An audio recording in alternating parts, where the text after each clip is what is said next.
Hi, I'm Cisco with ACROBOTIC and I'm here to share with you another tip for working with your ESP8266 microcontroller. In another video, we saw how the ESP8266 can operate in two different modes. The first one, the most common one, is known as station mode, and that's when it connects to an existing Wi-Fi network. The second one, known as access point mode, is when it creates its own wireless network so that other devices can connect to it. In that video, we didn't see how we can switch between the two, so the goal for today is to create an application that will allow us to do so. And as a step-by-step breakdown, the first thing we'll want to do is for the ESP8266 to create its own wireless network right after booting. And once that's done, we can connect to the ESP8266 and access a web page where we can enter the SSID and password so that it can connect to an existing Wi-Fi network. As an optional step, we're going to be storing those credentials in flash memory. The reason that's an optional step is because when we just try to connect to that SSID and password, those settings are going to be already stored in flash memory. Lastly, I'm going to show you how we can retrieve the data and use it to connect to an existing Wi-Fi network. For today, I'm going to be using the WeMos D1 Mini development board. As you probably know already, that's one of my favorite development boards for the ESP8266 because of its small form factor and the wide availability of shields, which allow me to work on projects without doing any wiring. I'll leave a link in the description of the video so you can check it out in my little Amazon shop. As I usually do, I'll go ahead and download the repository for the tips series on my YouTube channel. I'll leave a link to the repository in the description of the video. I'll go ahead and open the web server HTML file so I have some boilerplate code that I can start with. I'll go ahead and save it onto my desktop and I'll name it Wi-Fi_modes_switch. I'm going to be using a couple of libraries. The first one is the one for the file system where we're going to be storing our Wi-Fi credentials. And that's built in to the Arduino IDE, so we can just go ahead and include it. The second one is for formatting the data using JSON, as I've done in other videos. Make sure you go through the sketch menu, include library, manage libraries, search for Arduino JSON, and install it. Before doing so, make sure you select version 5.13. So because we're working with the WeMos D1 Mini, we'll switch the LED pin to be number 2. I'll go ahead and put in my Wi-Fi network SSID and password. I'll also be adding a second SSID, which I'll call my SSID, and that'll correspond to the network that will be created by the ESP8266, and I'll call it AI-ESP8266. I'll go ahead and create 3 variables of type IP address, which will allow me to set up the local network that will be set up by the ESP8266. First one will be the IP address, which we'll use to access it. The second one is the gateway address that I'll be using. Lastly, I'll need the net mask that we'll be using. Next, I'll be working on the web page that will be serving for inputting the network credentials. So we'll need a couple of boxes for putting in the SSID and the password and a submit button. So the form will not need an action. Go ahead and delete that. And for the text displayed on the button, I'll just say save. I'll go ahead and make a couple of boxes by using the input tags. I'll give each one a label. And lastly, I'll enclose them inside div elements, just to make the code a little bit nicer, a little bit more readable. The first box will be for entering the SSID, so it'll have an empty value initially.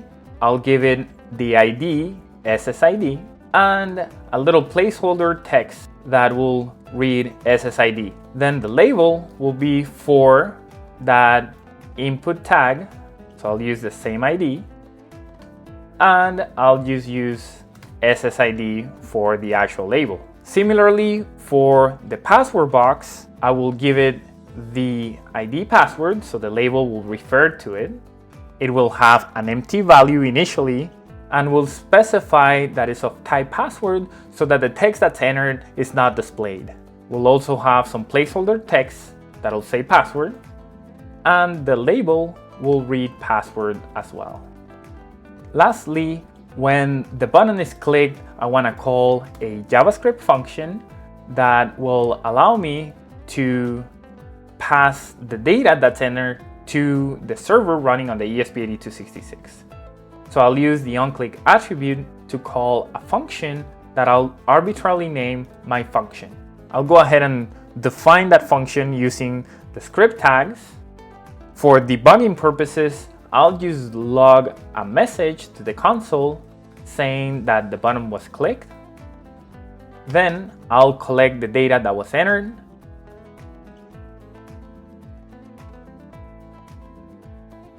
As I mentioned before, we'll format it using JSON, so we can just write it out in that format.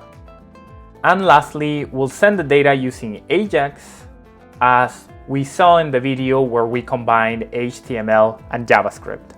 We'll be creating a route that will be called settings. So I'll set the URL to be exactly that. Also keep in mind that I could have used WebSockets for this task, so I'll leave it up to you to decide which one you want to use. Once the data is sent, I will respond back with an acknowledgement message, which I'll just for now print out on the console. I can access that message by using the response text attribute of the XHR object. One thing that I'll do differently is that instead of using the standard get method, I'll use post, and the reason you'll see a little bit later when I'm creating the server side of the code. But I'll send the data asynchronously to the URL settings that we defined before, and that requires a combination of both the open method of the class as well as the send method. And this is built in JavaScript to ensure that we're formatting the data as JSON. That's about it for the HTML and the JavaScript that's going to be served to the client, and it's going to be used to collect the data for the SSID and password of the network that we want to connect to. Now we work on the server side of things, and to do that, I'm going to make a few changes in the setup function. I'll start by initializing the file system object by calling its begin method. And instead of attempting to connect to our network in the setup function, I'll be defining a function that'll handle the switching between the two modes of operation. So I'll go ahead and get rid of this. And instead of serving this string when we access the root path, I'll be sending the web page that we just created. And remember that because that's stored in flash memory, we need to change the method to send_p. I'll also define the route where the data is going to be sent, which on the form we name settings. So we need to receive it on the server side. It's going to be of type post, as I mentioned before, and it's going to call a function that I'll name handle settings update. And I'll define that function a little bit later. The loop function stays the same. We just want to monitor any traffic that's sent to the server. And the first function that we'll work on is the handle settings update. We'll go ahead and get the data that's sent to the server by using the arg method of the server object. And this is a little bit of trickery, it doesn't quite make sense, but this is a way of receiving the JSON data that is being passed. I'll go ahead and use the dynamic JSON buffer class to instantiate an object that I'll name JBuffer. I'll use that object to parse the data. And the way that's done is by creating a pointer to the JSON object class, and we'll use the parse object method of the JBuffer object. Once we've used the Arduino JSON library and get the data stored in this JSON object instance, then we can use the Flash File System object to store the data in a text file. So I'll create an instance of the file class that I'll name config file. I'll do so by using the open method of the SPI FFS object, and I'll give it the name config.json. And because we want to store the credentials for the Wi-Fi network in it, I'll need to give it the W argument for writing data to it. I can use the print2 method of the JSON object to store the data directly into the file. Once that's done, I'll go ahead and close the file. I mentioned before how storing the SSID and the password was an optional step, and there were a couple of choices on how to do that. One was using the Flash File System, the other one was using EEPROM.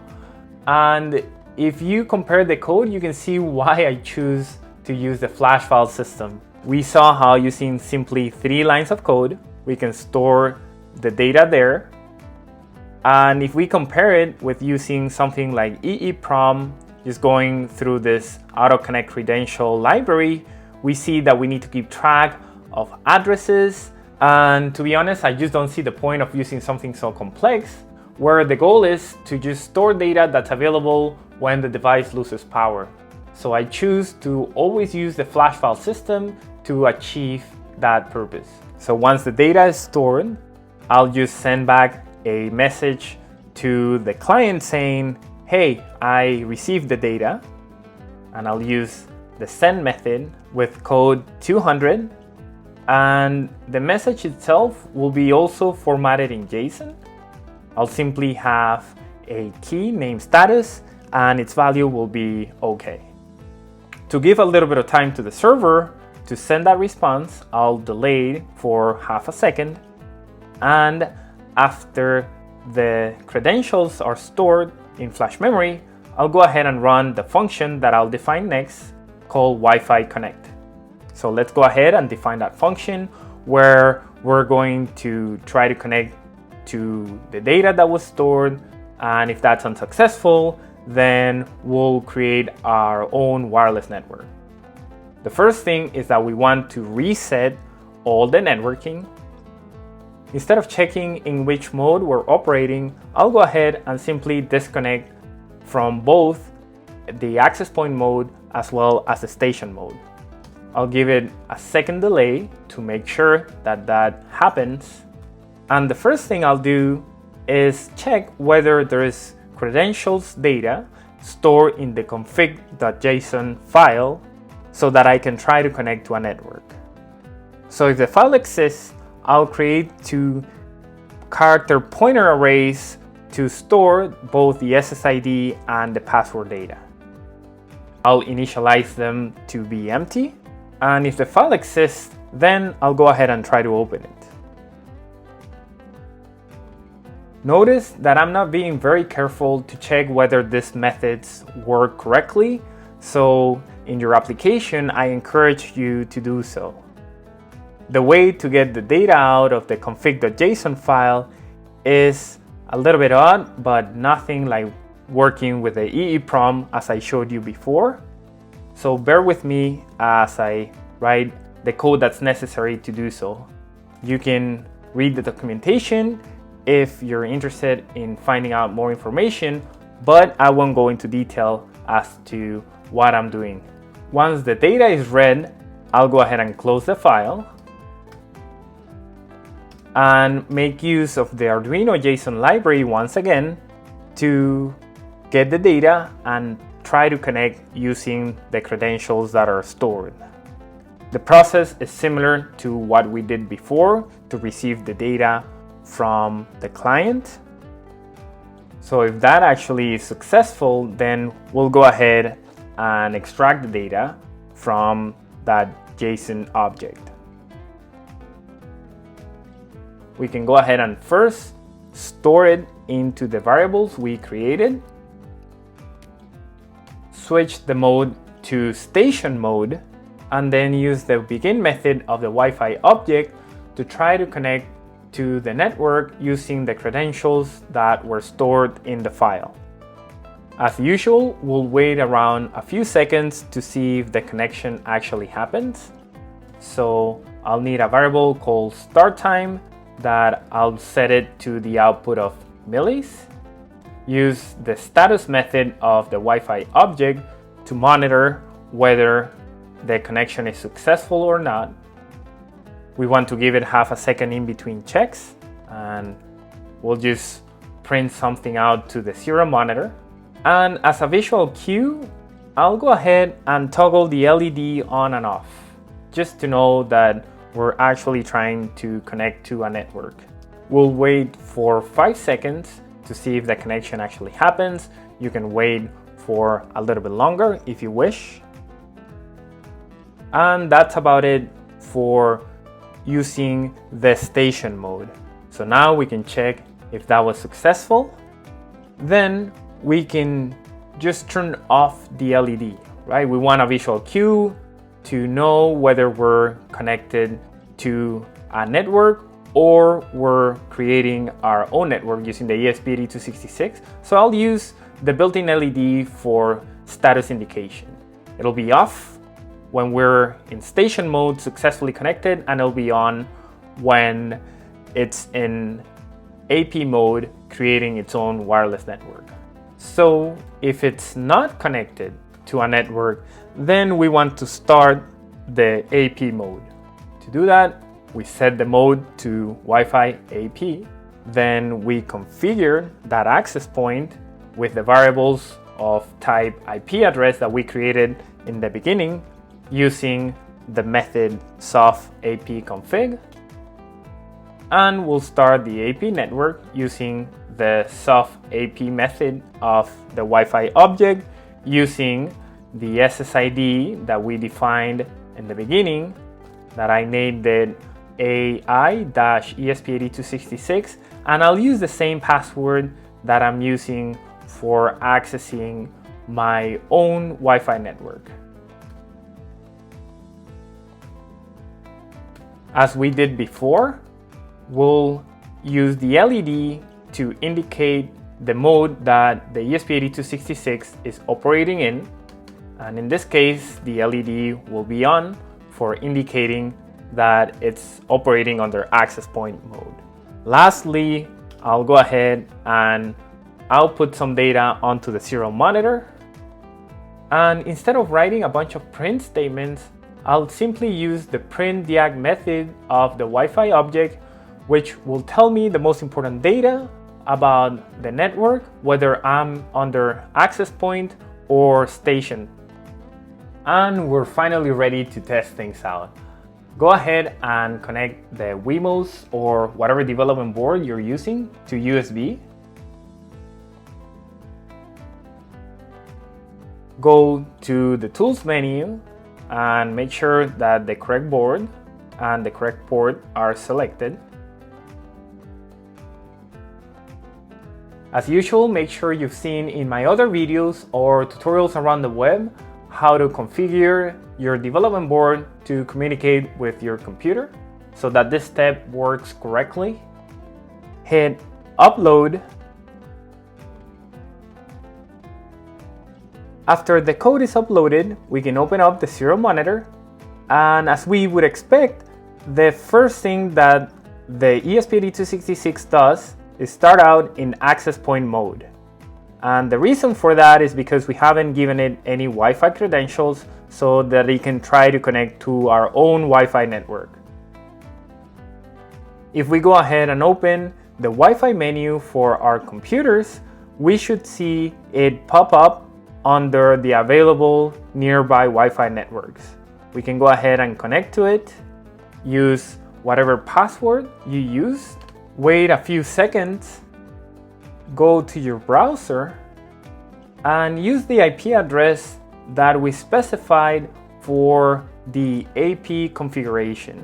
Remember that we want to access the web page we created, which is served at the top root path. We see the two input boxes we created, as well as the button. I'll go ahead and open the developer tools. I'm using Google Chrome and the console just to see the messages that are sent back and forth for debugging purposes. I'll go ahead and enter the SSID and password of my local Wi-Fi network. Hit save, and I get that response text that we specified on our web page. If we go back to the Arduino IDE, we can see that the Wi-Fi connect function that we defined ran again. In this case, because the file was created after clicking the button, it went on to station mode and tried to use the credentials that we stored in flash memory to connect to a network. It successfully did so because I can see with the print dialog that it's now under station mode and it's using the data that I passed to it. You'll also notice that if you check what Wi-Fi network you're connected to, it's not going to be the AP1 running on the ESP8266. The reason is because even though it shows here, that wireless network doesn't exist anymore because it's operating under station mode. My computer automatically jumped onto my own Wi-Fi network, and if I want to reach the ESP8266 once again, I'll need its IP address. So if I go back to the browser, I'll need to change the IP address to 2.1.11, which is my own network. In your case, this might be different, but I see that I can access my ESP8266 once again. And to test things further, I'm actually gonna give it the wrong information. So that's an SSID that doesn't exist, and I'll give it whatever password, hit save. I see that I get the response text back. And if I go to the Arduino IDE, I see that because the file exists and has some data, then it was trying to connect to a Wi-Fi network. However, because that data was bogus, it failed after 5 seconds and started its own wireless network under access point mode. So once again, if I go through my Wi-Fi menu, I'll be able to connect to the AI-ESP8266. So there we have it. We've successfully built an application that allows us to switch between station mode and access point mode with the ESP8266. There's actually a very good library called Wi-Fi Manager. I'll leave the link in the description of the video that allows you to do the same things and even more. But I like to keep my code simple, and adding this to another application is probably the way I would go. But you have the choice between the two. If you like my videos, I invite you to go to my Patreon page and chip in $1 or $2. It really helps me put in more time and make more videos, release them quicker. But whatever you do, don't forget to like, subscribe, or leave me a comment. I'm also very active on social media, so I encourage you to follow me on Twitter, Facebook, and Instagram. And you can ask me questions or suggest what should be the next topic I should do on a video. And a lot of people have been using the community tab of the channel, so you can jump on there as well. And I will see you next time. Thanks for watching.